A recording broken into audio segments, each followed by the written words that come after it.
Welcome to Lines in the Coordinate Plane. This is part one of the class example. And so what we are going to do today is we're going to look at what it is that makes up the equation of a line or the slope of a line or things that we're doing here. So let's look.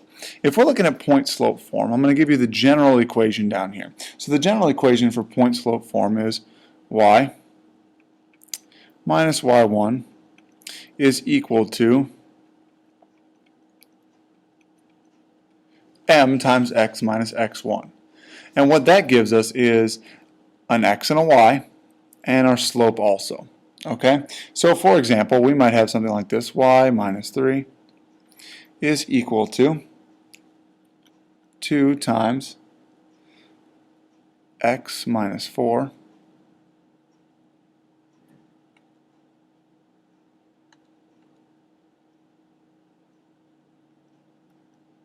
And so what we can say then is the slope, the m, is equal to 2. And we have a point, x1, y1, equal to 4, comma 3. Okay? So that's an example of how we use point slope form to find what we exactly want. Slope-intercept form. Probably the most famous of the forms. And what we can do here is we can say that this is y equals mx plus b. Okay? And so if we have an example like y equals 3x plus 6, we can say m equals 3. And our b equals 6. And b is the y-intercept. We'll remember that b is the y-intercept, okay? So that kind of helps us, all right? Vertical line. Vertical line, for example, is going to look like x equals 2.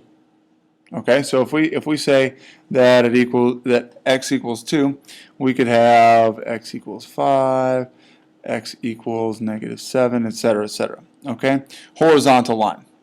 A horizontal line is going to be like y equals b, so y could equal 5 or y could equal 7, something like that. Okay, so that's how it goes with those 4 different types. And so what we are going to be doing is we are going to be spending some time looking at what it means to actually use these forms. Okay, so here's example 1. It says write the equation of the line in the given form. We have a slope of 3 through 2, 1 in point slope form. We're going to remember point slope form here. Y minus y1 is equal to m times x minus x1. And so we're just going to plug in our values. Y minus 1 is equal to 3 times x minus 2. Okay? It's as simple as that. This kind of looks like a z, but it's really a 2. Okay, so that's the basic gist of this. The basic gist is we spend our time just plugging in the values. Okay, so let's look. The line through 0, 4, and -1, and that should be 2, not 20. -1, comma 2 in slope-intercept form. Okay, so we need slope. And we need intercept. So for slope, how do we find that? Well, we've done this before. This is our x1, y1, x2, y2. So we're going to have 2 minus 4.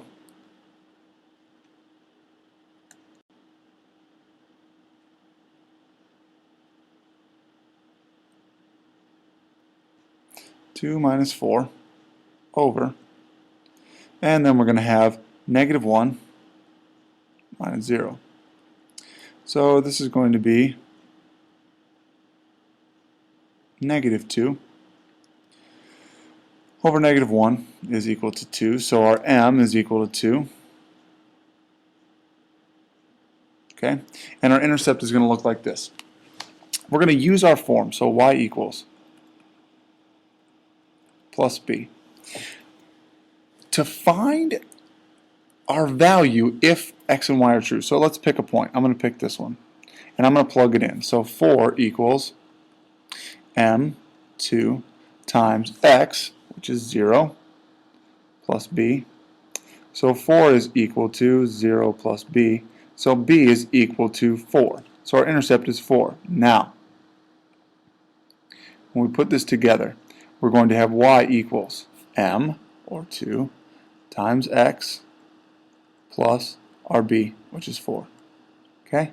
So there's a couple of steps to that. First, we found our slope. Then we're going to find our b. Okay? So let's look down here. X-intercept of 2, y-intercept of 3. Let's look at what this actually means. If our x-intercept is 2, it's going to intersect right here. So a point on there would be 2, 0. And if our y-intercept is 3, this point is going to be 0, 3. Okay. So if we're going to find the slope, we have 2 points here. So let's see. We have 3 minus 0. It's going to be our slope. M equals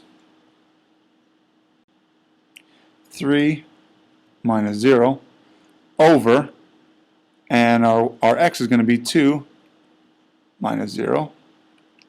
It's going to be 3 over 2 is our m. Now, point slope form. We need an x, we need a y, we also need our slope. So y minus y1, which is our 3. And so this is going to be 3 is equal to, and we're going to have our slope, which is 3 over 2. And then we're going to have x minus x1. Okay? So that's basically how we do this. Okay? When we do this problem, a common thing that can happen is we can end up with something that looks like this. And if we were to put this in slope-intercept form, we would see that that's wrong. Where did we make our mistake? Okay? And I'm going to show you this. I wanted to show you this common mistake. This 3 here, it came from here. This 2 came from here. We can't use something from both of them. We have to use all of them from one. Okay? So if you are substituting your x and your y, you can't do that. You got to pick one point. Here's what I'm going to pick. I'm going to say, let's let y equal the 0 part. Okay, so we're going to use this point. So y minus 0 is equal to 3 over 2 times x minus, now I've got my x coordinate here, 2, because I picked one point. Use point 2, 0. Okay, put an exclamation point next to it because it's important that we know the difference. Okay, so that's the first lesson on this. Those are basically going through the couple of different forms for points and slopes and using those for the coordinate plane. What we're going to do next in part 2 is we're going to learn about the graphing part. So stay tuned. Thanks for watching, guys.